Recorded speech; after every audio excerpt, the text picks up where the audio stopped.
ഗാസയുടെ ശൂന്യമായ മാറിൽ താണ്ഡവമാടുകയാണ് ക്രിമിനൽ സംഘങ്ങൾ. പാലസ്തീൻ ഭക്ഷണത്തിനായി കഷ്ടപ്പെടുമ്പോൾ ഗാസയിൽ ക്രമസമാധാന നിലയിലെ തകർച്ചയെ മുതലെടുത്ത് വ്യാപകമായ കൊള്ളയും മോഷണവുമാണ് അവിടെ നടക്കുന്നത് എന്നാണ് റിപ്പോർട്ടുകൾ. ദുരന്തബാധിത പ്രദേശത്ത് ആയുധധാരികളായ ആളുകൾ മാനുഷിക ആവശ്യങ്ങൾക്കുള്ള വെയർഹൌസുകൾ ആക്രമിച്ചതായും അവശേഷിക്കുന്ന ഭക്ഷണശാലകളെ ചൊല്ലി വെടിവെപ്പ് നടത്തിയതായും അതിജീവനത്തിന് അത്യാവശ്യമായ സോളാർ ചാർജറുകൾ, ബാറ്ററികൾ, ഫോണുകൾ, പാചക പാത്രങ്ങൾ എന്നിവ മോഷ്ടിച്ചതായുമാണ് ദുരിതബാധിത പ്രദേശത്തെ സഹായ ഉദ്യോഗസ്ഥരും ദൃക്സാക്ഷികളും വിവരിക്കുന്നത്. 2 മാസത്തെ ഇസ്രയേൽ ഉപരോധത്തിന് ശേഷം ഗാസ ദുരന്തത്തിന്റെ വക്കിലാണെന്നും സന്നദ്ധ പ്രവർത്തകർ പറയുന്നു. നിരവധി കുടുംബങ്ങൾക്ക് ഒരു ദിവസം നേരത്തെ ആഹാരം മാത്രമേ കഴിക്കാൻ കഴിയുകയുള്ളൂ.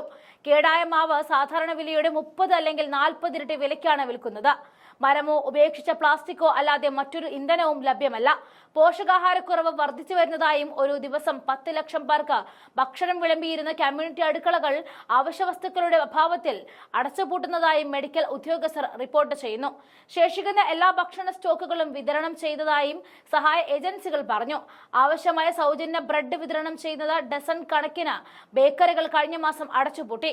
ഏകദേശം 2 ലക്ഷത്തോളം മനുഷ്യരാണ് നിരാശയും യുദ്ധത്തിന്റെ പട്ടിണിയുടെയും ആഘാതമേറ്റ് ഇവിടെ കഴിയുന്നത്. അവർക്ക് ക്രമസമാധാനം നിലനിർത്താൻ പോലീസിനോ ഭരണ സംവിധാനങ്ങളോ ഇല്ല. ഇത്തരം മനുഷ്യർ നിസ്സഹായതയുടെ ഇടയിൽ കഴിയുമ്പോഴാണ് അതിനിടെ അരാജകത്വവും ക്രിമിനൽ പ്രവർത്തനങ്ങളും നടക്കുന്നത് എന്നാണ് സന്നദ്ധ പ്രവർത്തകർ വിശദീകരിക്കുന്നത്. ഒരു NGO നടത്തിവരുന്ന അവശ്യവസ്തുക്കളുടെ വിതരണ സ്ഥലത്ത് എത്തിയ ആക്രമികൾ അവിടെ ജീവനക്കാരെ കത്തിമുനയിൽ നിർത്തിക്കൊണ്ടായിരുന്നു കൊള്ള നടത്തിയത്. ഗാസ സിറ്റി ഫീൽഡ് ഓഫീസർ അതിക്രമിച്ചു കയറി മോഷ്ടിച്ചത് മരുന്നുകളായിരുന്നു. ഭക്ഷണം പോലെ ആർത്തിയോടെയാണ് അവർ മരുന്നുകളും കഴിച്ചത്. പ്രകോപിതരായി നിൽക്കുന്ന ആ മനുഷ്യരിൽ നിന്നും തങ്ങളുടെ ജീവനക്കാരെ രക്ഷപ്പെടുത്തി കൊണ്ടുപോരേണ്ടി വന്നുവെന്നാണ് ഐക്യരാഷ്ട്രസഭയുടെ ദുരിതാശ്വാസ പ്രവൃത്തി ഏജൻസിയായ UNRWA പറഞ്ഞത്. സമീപ ദിവസങ്ങളിൽ ആയുധധാരികളായ കള്ളന്മാരും സുരക്ഷാ ജീവനക്കാരും തമ്മിൽ ഏറ്റുമുട്ടലുകൾ ഉണ്ടായതായും ദൃക്സാക്ഷികൾ വിവരിച്ചു. ഗാസയുടെ ക്ഷേമത്തിനായി എന്തെങ്കിലും ചെയ്യുന്നുണ്ടെങ്കിൽ തന്നെ അത് ചെയ്യുമ്പോഴേക്കും സമയം വളരെ വൈകിപ്പോകുമെന്നും അവർ മുന്നറിയിപ്പ് നൽകുന്നുണ്ട്. സായുധ സംഘങ്ങൾ സമീപത്തുള്ള ഒരു മാനുഷിക സഹായ സംഘടനയുടെ വെയർഹൌസ് ആക്രമിച്ചപ്പോൾ അത്ഭുതകരമായാണ് താനും കുടുംബവും രക്ഷപ്പെട്ടത് എന്ന് ഗാസ സിറ്റിയിലെ അഭിഭാഷകനായ അനസ് റാഫത്ത് പറഞ്ഞു.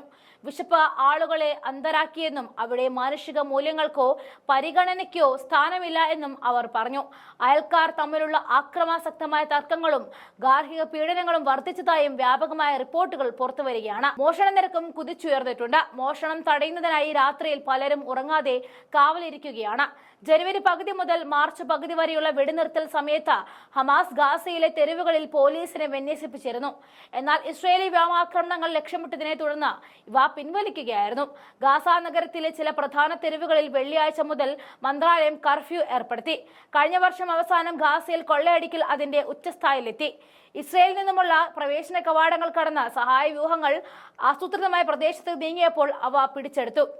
100-ലധികം ട്രക്കറുകൾ പിടിച്ചെടുക്കുകയും കൊള്ളയടിക്കുകയും ചെയ്തു. ഇപ്പോൾ ഗാസയിൽ മുഴങ്ങുന്ന വെടിശബ്ദങ്ങൾ ആഹാര സാധനങ്ങളും അവശ്യ വസ്തുക്കളും മോഷ്ടിക്കാൻ എത്തുന്നവരുടെ തോക്കുകളിൽ നിന്നുമാണെന്നും ഗാസ നിവാസികൾ പറയുന്നത്.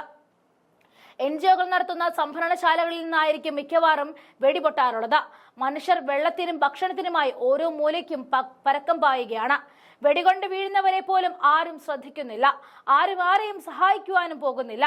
ഒന്നുകിൽ ആഹാരം അല്ലെങ്കിൽ ജീവൻ. ഇതിനു വേണ്ടി മാത്രമാണ് ഓരോ മനുഷ്യനും ഇവിടെ പോരാടുന്നത്. യുദ്ധം പിറവികൊണ്ട ഒരു രാജ്യത്തിന്റെ അവസ്ഥയാണ് ഇപ്പോൾ ഞാൻ പറഞ്ഞത്.